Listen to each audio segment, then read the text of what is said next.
നമസ്കാരം.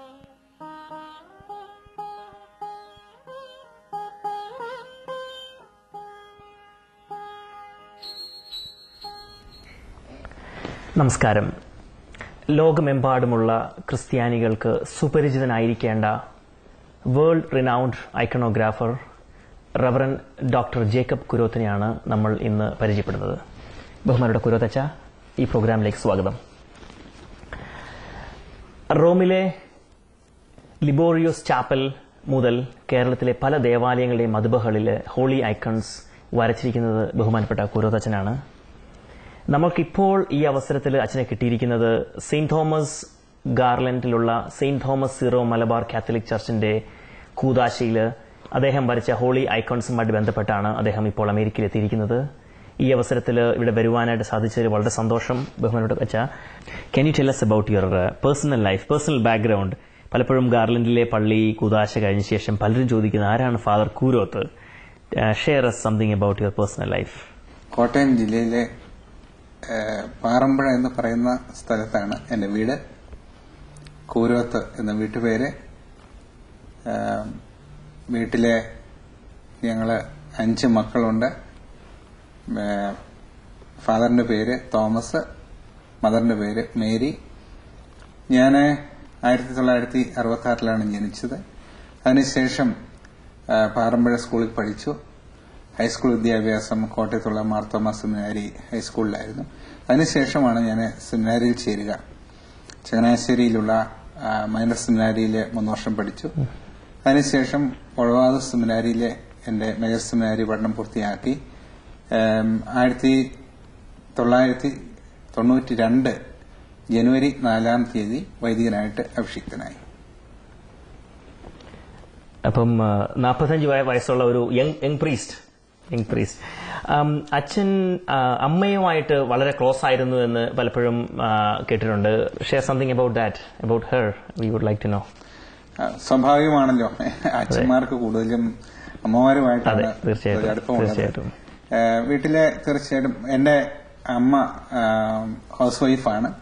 അപ്പോൾ ചെറുപ്പകാലം മുതൽ തന്നെ ഞങ്ങളുടെ 5 മക്കളുണ്ട്. മക്കളുടെ കാര്യത്തിൽ അങ്ങേയറ്റം ശ്രദ്ധാലുവായിരുന്നു. പിന്നെ മക്കൾക്ക് വേണ്ടി പ്രാർത്ഥിക്കുന്ന ഒരു അമ്മയാണ്. പ്രത്യേകിച്ചും ഞാനും എന്റെ സഹോദരി ഒരു സിസ്റ്ററുണ്ട്, സിസ്റ്റേഴ്സ് ഓഫ് ഡെസ്റ്റിറ്റ്യൂട്ട്സിലെ. ഞങ്ങൾക്ക് 2 പേർക്കും വേണ്ടി എല്ലാ ശനിയാഴ്ചയും ഉപവസിച്ച് പ്രാർത്ഥിക്കുന്ന ഒരു അമ്മയാണ്. അത് ഞാൻ സെമിനാരിയിൽ ചേർന്ന അന്ന് മുതൽ ഇപ്പോഴും തുടരുന്ന ഒരു പതിവായിട്ടാണ് ഞാൻ. അച്ഛന് ഈ ഐക്കണോഗ്രാഫിയിലേക്ക് അല്ലെങ്കിൽ ഇങ്ങനത്തെ ഒരു ആർട്ടിസ്റ്റിക് ഫോമിലേക്ക് വരാനായിട്ട് വളരെ ചെറുപ്പത്തിൽ തൊട്ട് തന്നെ ഒരു ആഗ്രഹമുണ്ടായിരുന്നു. എന്നാണ് അച്ഛന് ഈ ഒരു കോള് മനസ്സിലാക്കാൻ സാധിച്ചത്? യഥാർത്ഥത്തില് സെമിനാരിയിൽ ചേർന്നതിന് ശേഷമാണ് ഞാൻ വരയ്ക്കാനായിട്ട് ആരംഭിച്ചത്. പക്ഷെ അതിനു മുമ്പ് എനിക്ക് വളരെയധികം താല്പര്യമുള്ള ഒരു മേഖലയായിരുന്നു. പ്രത്യേകിച്ച് ഞാൻ ട്യൂഷൻ പഠിച്ചിരുന്ന എന്റെ ട്യൂഷൻ ക്ലാസിന്റെ അടുത്ത മുറിയിലെ ഒരു ആർട്ടിസ്റ്റ് ഉണ്ടായിരുന്നു, ജോൺ എന്ന പേരുള്ള ഒരു ആർട്ടിസ്റ്റ്. വളരെ നന്നായിട്ട് പെയിന്റിങ് നടത്തിയിരുന്ന വ്യക്തിയാണ്. അദ്ദേഹത്തിന്റെ അടുത്ത് പോയിരിക്കുന്നത് എനിക്ക് വലിയ ഇഷ്ടമായിരുന്നു. അദ്ദേഹത്തിൽ നിന്നുമാണ് യഥാർത്ഥത്തിൽ ഈ പെയിന്റിങ്ങിനെ കുറിച്ച് കുറെയെങ്കിലുമൊക്കെ അടിസ്ഥാനപരമായിട്ട് പഠിച്ചത്.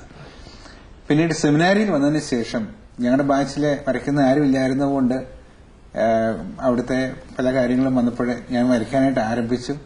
അതിങ്ങനെ തുടർന്നിങ്ങി പോന്നു.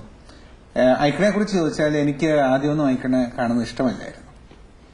കാരണം ഐക്കണിന്റെ സ്വാഭാവികമായിട്ട് നമുക്ക് പരിചയമില്ലാത്ത മുഖങ്ങൾ, പരിചയമില്ലാത്ത നിറം, അപ്പോൾ അതുകൊണ്ട് വലിയ കാര്യമായിട്ടുള്ള ശ്രദ്ധയൊന്നും ഞാൻ കൊടുത്തിരുന്നില്ല.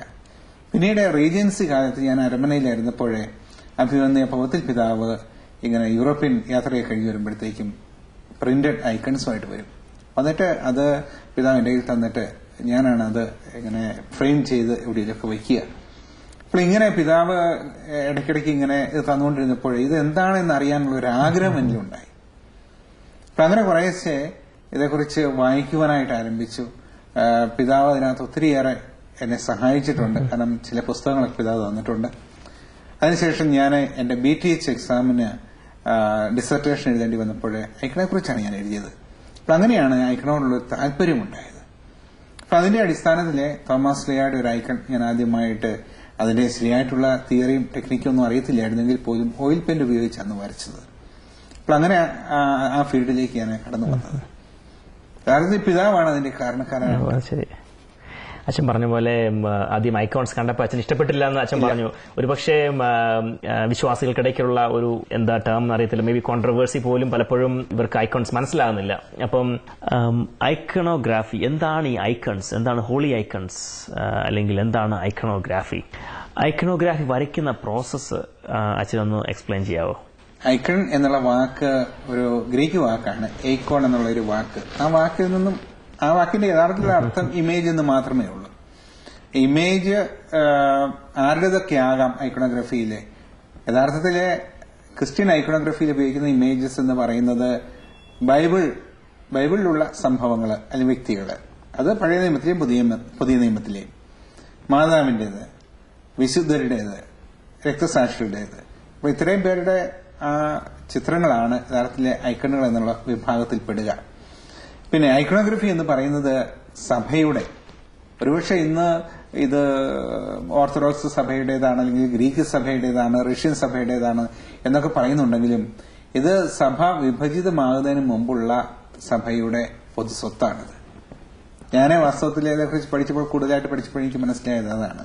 കാരണം സഭ എന്ന് ജന്മമെടുത്തോ അന്ന് മുതല് ആരംഭിച്ച ഒരു കലയെന്ന് പറയുന്നത് ഐക്കണോഗ്രഫിയാണ്. അപ്പൊ അതിന് തെളിവുകൾ നമുക്കിന്ന് റോമിലുള്ള കാറ്റക്കോമ്പുകളിലും മറ്റുമൊക്കെ കാണുവാനായിട്ട് സാധിക്കുന്നു. ഐക്കണോഗ്രഫി എന്ന് പറയുന്നത് ഈ ഐക്കൺ വരയ്ക്കുന്ന ആ ഒരു കലയെയാണ് സൂചിപ്പിക്കുക. ഐക്കൺസ് കാത്തലിക് ചർച്ചില് അത് ഒരു പുതിയ ഒന്നാണോ, അത് അപ്രൂവ്ഡ് ആണോ? പലപ്പോഴും പലർക്കുള്ള ക്വസ്റ്റ്യൻ ആണ്, ഇതൊരു അപ്രൂവ്ഡ് ഫോം ഓഫ് ആർട്ടാണോ? സഭ ഔദ്യോഗികമായിട്ട് അംഗീകരിച്ചിട്ടുള്ള ഏക കലാരൂപമാണ് ഈ ഐക്കണോഗ്രഫി എന്ന് പറയുന്നത്. കാരണം സഭയിലെ ഐക്കണോക്ലാസം എന്ന പേരിലെ ഐക്കണുകൾ നശിപ്പിച്ചു കളയുന്ന ഒരു പ്രവണത 2 ഘട്ടങ്ങളിലായിട്ട് സഭയിൽ ഉണ്ടായിട്ടുണ്ട്. അത് ഈസ്റ്റേൺ റോമൻ എംപയറിലുണ്ടായിരുന്ന ഈസ്റ്റേൺ ചർച്ചസിലാണ് ഉണ്ടായിരിക്കുന്നത്. അപ്പോൾ ആ സമയത്ത് കൂടിയ കൌൺസിലുകള്, അന്നുണ്ടായിരുന്ന മാർപ്പാപ്പന്മാര് ഈ ഐക്കണുകളെ പിന്താങ്ങിക്കൊണ്ടും ഈ ഐക്കണുകളെ സാധൂകരിച്ചുകൊണ്ടും ഒത്തിരിയേറെ കാനൻസ് ഉണ്ടാക്കിയിട്ടുണ്ട്. പ്രത്യേകിച്ച് 7th എക്യുമെനിക്കൽ കൌൺസില് ഐക്കണുകളെ നിയമവിധേയമാക്കിക്കൊണ്ട്, അല്ലെങ്കിൽ ഐക്കണുകൾ ഉപയോഗിക്കുന്നതിൽ തെറ്റില്ല എന്നും ഐക്കണുകളാണ് ഉപയോഗിക്കേണ്ടതെന്നുമുള്ള കാനൻസ് പാസ്സാക്കിയിട്ടുണ്ട്. ഈസ്റ്റേൺ റോമൻ എംപയറിലെ ഈ ഐക്കണോക്ലാസം ഉണ്ടായ അവസരത്തില് റോമിലെ മാർപ്പാപ്പ തന്നെ ഏകദേശം 2000-ഓളം ഐക്കണോഗ്രാഫേഴ്സിനെ റോമിലേക്ക് വരുത്തി റോമിലെ ദേവാലയങ്ങൾ തുറന്നു കൊടുത്തിട്ട് അവിടെയെല്ലാം ഐക്കണുകൾ വരയ്ക്കാനായിട്ടാണ് അന്ന് മാർപ്പാപ്പ തയ്യാറായത്. അപ്പൊ അതിന്റെ എല്ലാം വെളിച്ചത്തിലും പിന്നെ നമുക്കറിയാം, ഇപ്പോൾ റോമിൽ ചെന്നാല് ഇന്ന് കത്തോലിക്ക സഭയ്ക്കുള്ളത് 4 മേജർ ബസിലിക്കകളാണ്. അതിൽ 3 ബസിലിക്കകളിലും ഐക്കണുകളാണ് പ്രധാന മതുബഹായിലുള്ളത്. പ്രത്യേകിച്ച് saint John basilica, saint John Lateran basilica, saint Mary major basilica, അതുപോലെ തന്നെ സെന്റ് പോൾ ബസിലിക്ക. ഈ 3 ബസിലിക്കകളിലും പ്രധാന മതുബഹായുടെ ആ ഭിത്തി മുഴുവൻ അലങ്കൃതമായിട്ടുള്ളത് ഐക്കണുകൾക്കുള്ള.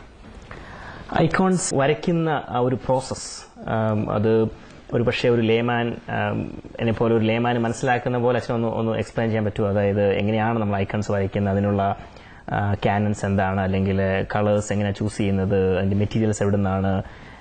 നമുക്ക് പെയിന്റിംഗ് പറഞ്ഞാൽ ഒരു ഷോയിൽ പെയിന്റിംഗ് അല്ലെങ്കിൽ അങ്ങനെയുള്ള പെയിന്റിങ്ങിനെ കുറിച്ച് കുറച്ചൊക്കെ ആൾക്കാർക്ക് അറിയാം, എങ്കിലും ഐക്കണോഗ്രാഫിയിൽ വാട്ട് ഈസ് ദ പ്രോസസ്? ഐക്കണുകള് പ്രധാനമായിട്ടും വരയ്ക്കുന്നതിന് മുമ്പായിട്ട് പ്രാർത്ഥിച്ചൊരുങ്ങണം. നമ്മൾ വരയ്ക്കാനായിട്ട് ആഗ്രഹിക്കുന്ന ആ തീം ഒരുപക്ഷെ സംഭവമായിരിക്കാം, വ്യക്തിയായിരിക്കാം. അപ്പൊ അതേക്കുറിച്ച് കൂടുതലായിട്ട് നമ്മൾ മനസ്സിലാക്കുവാനും ആ വ്യക്തിയായിട്ട് അല്പം താതാത്മ്യപ്പെടുവാൻ വേണ്ടി, അല്ലെങ്കിൽ ആ സംഭവമായിട്ട് താതാത്മ്യപ്പെടാൻ വേണ്ടിയിട്ട് നമ്മൾ ആ തീം നന്നായിട്ട് ധ്യാനിച്ച് ഒരുങ്ങണം. അതുപോലെ തന്നെ ഐക്കണോഗ്രാഫേഴ്സ് പ്രയർ എന്ന ഒരു പ്രാർത്ഥനയുണ്ട്.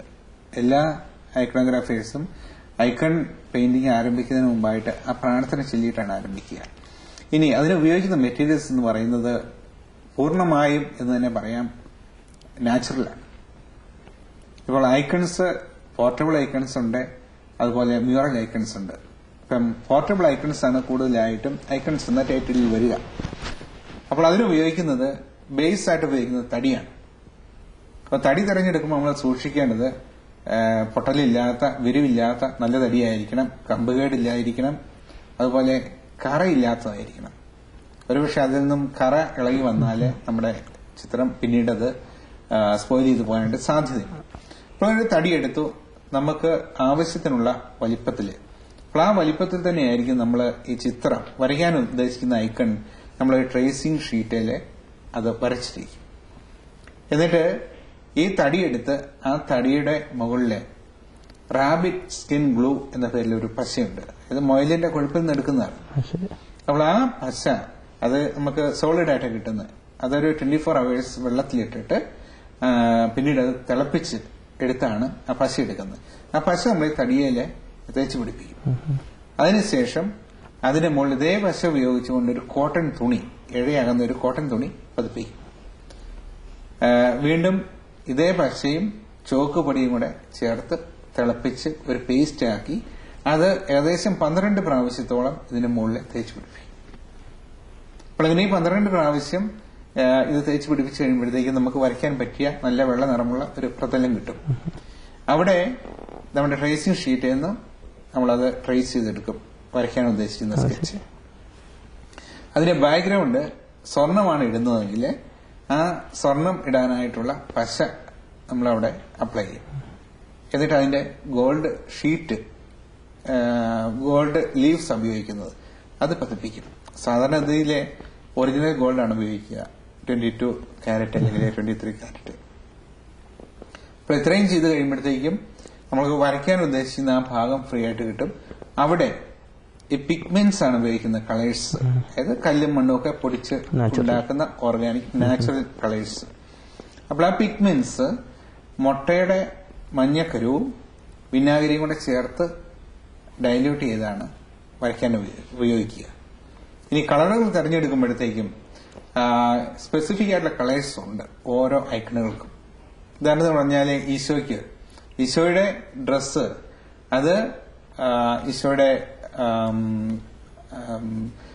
ദൈവത്വവും മനുഷ്യത്വവും സൂചിപ്പിക്കുന്ന, ദൈവത്വത്തെ സൂചിപ്പിക്കുന്ന ചുവന്ന നിറവും മനുഷ്യത്വത്തെ സൂചിപ്പിക്കുന്ന നീല അല്ലെങ്കിൽ പച്ച നിറവുമാണ് ഈശോയുടെ ഡ്രസ്സായിട്ട് കൊടുക്കുക. അതുപോലെ തന്നെ സെന്റ് പീറ്ററിനുണ്ട്, സെന്റ് പോളിനുണ്ട്. അത് മാതാവിന് കൊടുക്കുമ്പോഴേ പർപ്പിൾ നിറമാണ് കൊടുക്കുക. കാരണം മാതാവിനെ എപ്പോഴും ഐക്കണോഗ്രഫിയിലെ രാജ്ഞിയായിട്ടാണ് ചിത്രീകരിക്കുക. അതുകൊണ്ടാണ് ഒരുപക്ഷെ ശ്രദ്ധിച്ചിട്ടുണ്ടാവാം മാതാവിന്റെ കാലിൽ കിടക്കുന്ന ഷൂ അത് ചുവന്ന നിറമാണ്, കാരണം രാജ്ഞിയുടേതാണത്. അതുപോലെ മാതാവ് ഉപയോഗിക്കുന്ന ഡ്രസ്സിലെ ഒരുപാട് സ്വർണ്ണ അലുക്കുകളൊക്കെ ഉണ്ട്. അപ്പോൾ സ്വർഗീയ രാജ്ഞിയായിട്ടാണ് മാതാവിനെ എപ്പോഴും ചിത്രീകരിക്കുക. അപ്പോൾ അതിനൊക്കെ പ്രത്യേകം നിറങ്ങളുണ്ട്, നമുക്ക് ഇഷ്ടമുള്ള രീതിയിലെ നിറങ്ങൾ കൊടുക്കാനായിട്ട് സാധിക്കത്തില്ല. അതുകൊണ്ട് കാനൻസിൽ പറയുന്ന ഇതാണ്, ഈ കൗൺസിലിലെ, അതായത് വിശുദ്ധരായിട്ടുള്ള പണ്ടുകാലത്ത് ജീവിച്ചിരുന്ന ഐക്കണോഗ്രഫേഴ്സ് വരച്ചിട്ടുള്ള ഐക്കണുകളെ ബേസ് ചെയ്ത് അത് പകർത്തി നമ്മൾ മുന്നോട്ട് പോകുക എന്നുള്ളതാണ്. അതുകൊണ്ട് ഇപ്പം സെന്റ് പീറ്ററിന്റെ ഐക്കൺ ഞാൻ ഇവിടെ ഇരുന്ന് വരച്ചാലും, ഗ്രീസിൽ ഇരുന്ന ഒരാൾ വരച്ചാലും, റഷ്യയിൽ നിന്നും മറ്റൊരു ഐക്കണോഗ്രാഫർ വരച്ചാലും ഇതിന്റെ കളറിന് വ്യത്യാസം വരില്ല. അതുപോലെ ഫിസിയോണമി അതിന് വ്യത്യാസമില്ല. ഈ ഐക്കൺസിനെ കുറിച്ച് സംസാരിച്ചപ്പോഴത്തേക്ക് അച്ഛൻ പറഞ്ഞ ഒരു കാര്യം വളരെ ഇൻട്രസ്റ്റിംഗ് ആയിട്ട് തോന്നി. The first icon came from Jesus it self. അതൊന്ന് ഷെയർ ചെയ്യൂ. അത് വെരി ഇൻട്രസ്റ്റിംഗ് ആയിട്ട് തോന്നിയ ഒരു സ്റ്റോറിയാണത്, ഐ മീൻ ഒരു ഫാക്ട് ആണത്. Please share. ഫസ്റ്റ് ഐക്കൺ എന്ന് പറയുന്നത് icon made without human hands എന്ന പേരിൽ അറിയപ്പെടുന്നതാണ്, മന്ദീലിയോൺ. അതൊരു ലെജൻഡിൽ നിന്നുമാണ് നമ്മൾ മനസ്സിലാക്കുന്നത്. ലെജൻഡ് ആണ് ദാറ്റ് ഇസ് റിട്ടൺ. ആ ലെജൻഡ് പറയുന്നത് എങ്ങനെയാണ്, മെസപ്പൊട്ടാമിയയിലെ എഡേസ എന്ന് പറയുന്ന രാജ്യത്തിന്റെ രാജാവായിരുന്നു അബ്ഗാർ. അപ്പോൾ അബ്ഗാർ ഈശോ ജീവിച്ചിരുന്ന കാലഘട്ടത്തിൽ തന്നെയാണ്, ഒരു കണ്ടംപററീസ് ആയിരുന്നു. അപ്പോൾ അബ്ഗാറിന് കുഷ്ഠരോഗം പിടിപെട്ടു. തൊട്ടടുത്തുള്ള പാലസ്തീനയിൽ ഉണ്ടായിരുന്ന ഈശോയെ കുറിച്ച് അബ്ഗാർ കേട്ടിരുന്നു. Contemporary of Jesus. അപ്പോൾ ഈശോ അത്ഭുതങ്ങൾ പ്രവർത്തിക്കുന്നു, രോഗശാന്തി കൊടുക്കുന്നു എന്ന് കേട്ടു. അപ്പൊ അങ്ങനെ അബ്ഗാർ തന്റെ ആർക്കിവിസ്റ്റിനെ ഒരു മെസ്സേജ് കൊടുത്ത് വിടുകയാണ്, ഈശോ ഇങ്ങോട്ട് ക്ഷണിച്ചുകൊണ്ട്. അപ്പോൾ ആ മെസ്സേജിനകത്ത് രോഗശാന്തി വേണമെന്നും പറയുന്നില്ല. അതിനകത്ത് പറയുന്നത് ഈശോയ്ക്ക് അവിടെ ഒരുപാട് പീഡനങ്ങൾ ഏൽക്കേണ്ടി വരുന്നു, അതുകൊണ്ട് ഇങ്ങോട്ട് പോരുക ഇവിടെ വന്നാൽ സുഖമായിട്ട് ജീവിക്കാം എന്നുള്ള ഒരു മെസ്സേജാണ് കൊടുത്തുവിടുന്നത്. അപ്പോൾ അവിടെ ചെന്നു, ആർക്കിവിസ്റ്റ് അവിടെ ചെന്നിട്ട് ഈശോയെ അടുത്ത് കാണാനായിട്ട് സാധിച്ചില്ല, അകലെ നിന്ന് കണ്ടു.